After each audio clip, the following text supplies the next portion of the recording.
Today I'm tying a Maholo Nymph.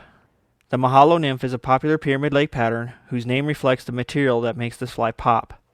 The holographic abdomen is where it gets part of its name. This fly lands many fish at many different locations. If you are looking for something a bit different to go in your fly box, this is the fly.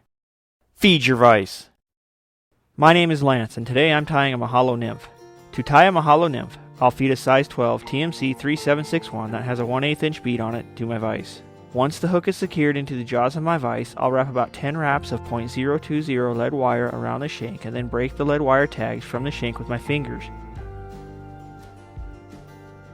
Then I'll push the lead wire into the back of the bead.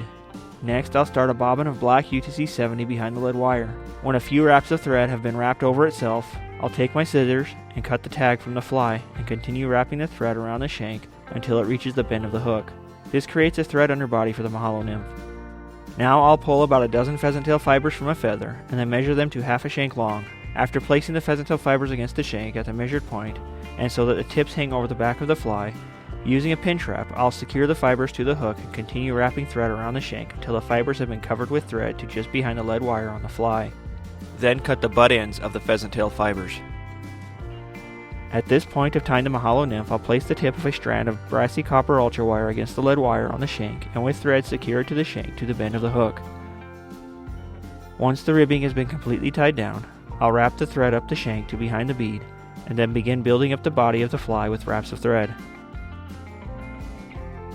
As I build up the body, I'll give special attention to the joint at the end of the lead wire and the hook shank.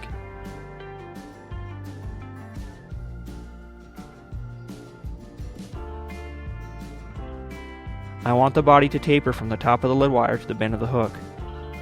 After a taper has been built on the body, I'll place a strand of large red holographic tinsel against the fly and tie it to the shank to the bend of the hook with thread.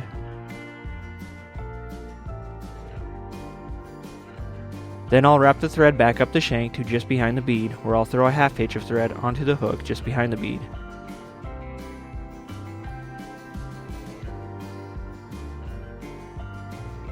Now, using the rotary function of my vise, I'll rotate the fly and guide the tinsel up the shank until the tinsel reaches the bead. I want to make sure that as the tinsel is wrapped up the hook, that it just overlaps the previous wrap of tinsel.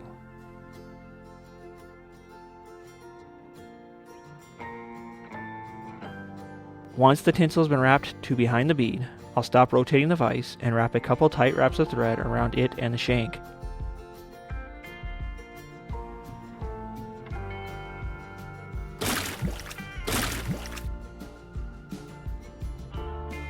Then I'll throw another half hitch of thread onto the hook behind the bead.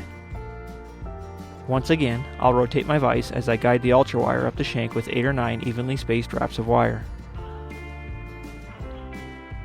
When the wire reaches the bead, I'll tie it off and then pull my bobbin with my material hand as I helicopter the excess wire until it breaks away from the fly.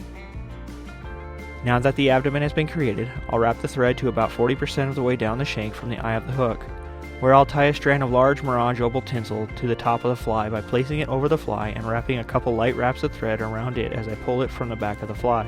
I'll pull the tinsel until the tip sits just behind the bead of the fly, and wrap the thread around the hook until it covers the tinsel that is over the top of the thorax area of the fly.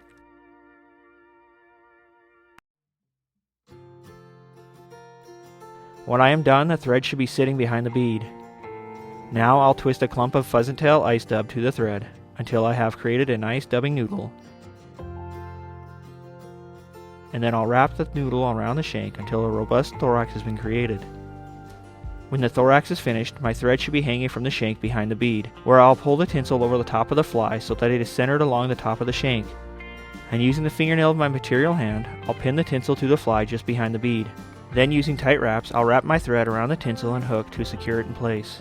Once the tinsel has been tied off, I'll take my scissors and cut the excess tinsel from the fly as close to the shank as possible without cutting my thread. Now that the wing case has been trimmed, I'll pull another dozen pheasant tail fibers from a feather and measure them along the far side of the hook so that the tips reach the hook point. At this measured point, I'll use the nail of the index finger of my material hand to pinch them right behind the bead and wrap 2 tight wraps of thread around the fibers and the shank to secure them in place. After I adjust the legs to sit along the side of the fly, I'll repeat this process for the legs on the near side of the hook.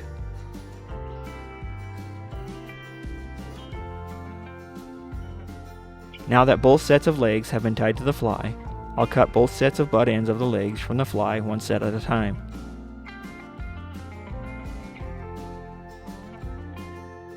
After the butt ends of both sets of legs have been removed, create a small band of thread behind the bead of the fly. Next, I'll apply a bit of head cement to the thread hanging below the fly, and complete a couple 3-turn whip finishes to the Maholo Nymph and cut the thread. This is a great stillwater pattern and has been responsible for landing many fish. It's a beautiful fly and is pretty simple to tie. If you like stillwater flies, be sure to check out my Stillwater Flies playlist at the bottom left, or if you prefer, select what YouTube recommends for my channel on the right. Please subscribe to my channel by clicking the subscribe button or the icon between the two recommended videos. Thanks for watching. Now, go feed your vice.